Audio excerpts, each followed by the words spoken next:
हाथाय बाजाराव अरजों ब्लावनाय बेसेन मुवा बेसादनि पेट्रल डिजेलनि अख्रां नांगा बेसेन बांनाय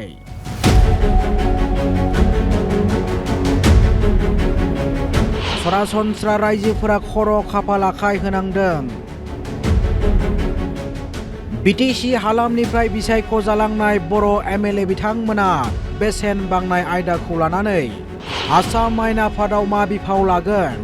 थारैनो मुवा बेसादनि बेसेना मानो बांदों? मुलुग दावहा जागोन नामा?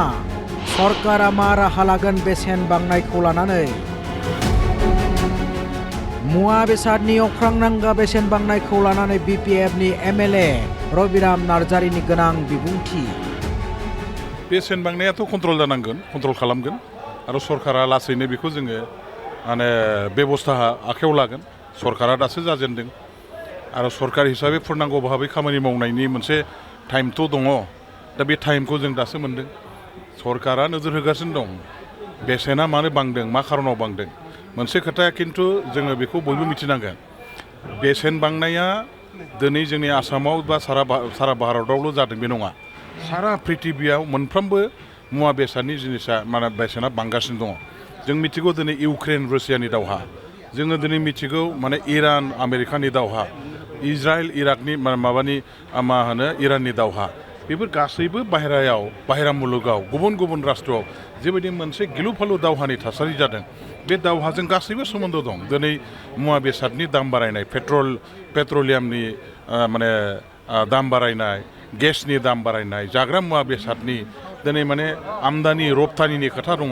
बेफोर गासैबो जिनिसा दावहाजों गोहोम गोग्लैनानै दं आरो बे जिनिसफ्रा कन्ट्रल जायागौमानि मुवा बेसाद बांनाया असाभाबिक नङा।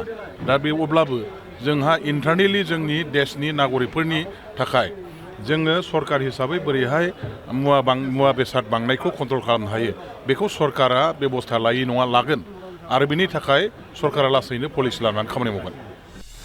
गुबुन फारसेथिं मुवा बेसादनि अख्रां नांगा बेसेन बांनाय, पेट्रल डिजेलनि बेसेन बांनायखौ लानानै बिजाथाय फोरमायबाय सिडली चिरां बिधानसभा बियाबनि एमएलए पानिराम ब्रह्म बिथाङा।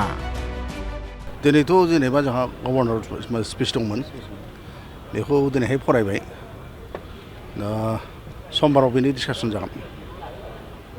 मोनसे बेसेन बांनायनि मोनसे सावरायजानाय दं, बेसेन बांनायखौ लानानै माबाफोर बेखौ अपोजिसननिफ्राय बुंदों, जों बेखौ बुंनाय जादों।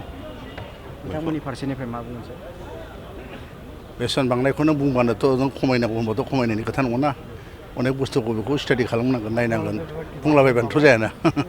पेट्रल डिजेलनि बेसेना बेखायनो होनदों जों बेखौ एसे नायग्रोनांगोन बुस्थुफोरखौ। ओरैनो खमायनांगौ होनबानो खमायजानाय बुस्थुथ' नङा। दा खमायनायाथ' खमायनांगौ, खिन्थु बोरै खमायनो बेनिबोथ' माबा ओंखारनांगोन ना।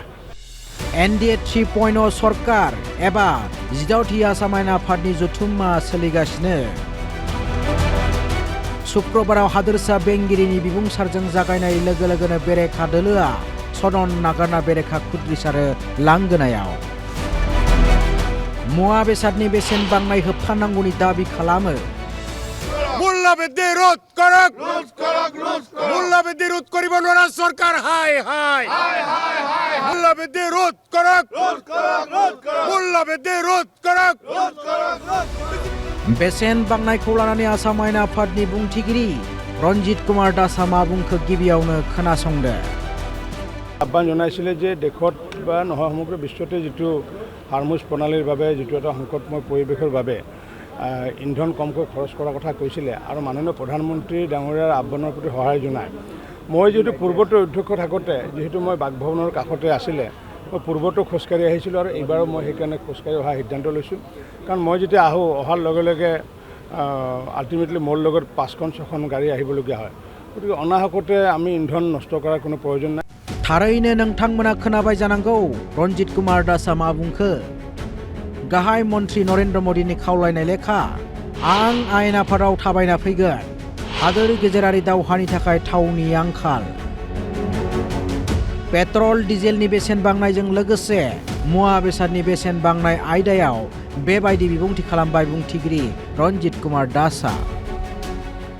माननीय नरेन्द्र मोदी डाঙৰীয়াৰ যিটো আহ্বান আৰু সেই আহ্বানক ইতিমধ্যে মাননীয় মুখ্যমন্ত্ৰী আমাৰ হিমন্ত বিশ্ব শৰ্মা ডাঙৰীয়াই 40% তেখেতৰ কনভয়ত গাড়ী ৰিডিউচ কৰিছে গতিকে সেইকাৰণে মই যে বাসভৱনটো যিহেতু কাষত গতিকে মই সেইকাৰণে নিজে খোজকাঢ়ি অহাৰ সিদ্ধান্ত গ্ৰহণ কৰিছোঁ যিমান দিন এছেম্বলিলৈ আহিম মই নিজে খোজকাঢ়ি আহিম गुबुन फारसेथिं पेट्रल डिजेलनि बेसेन बांनायजों लोगोसे मुवा बेसादनि अख्रां नांगा बेसेन बांनायखौ लानानै राजा लामायाव ओंखारबाय आसुआ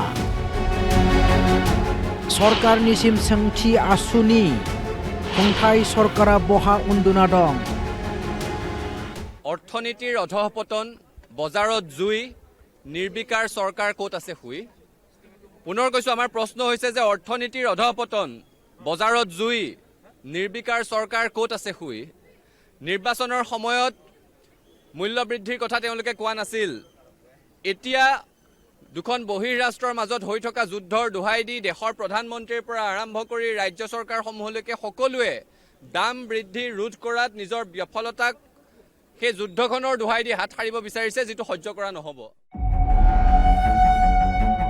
ব্যুৰো ৰিপৰ্ট অসম লাইভ 24 বড়ো লাইভ 24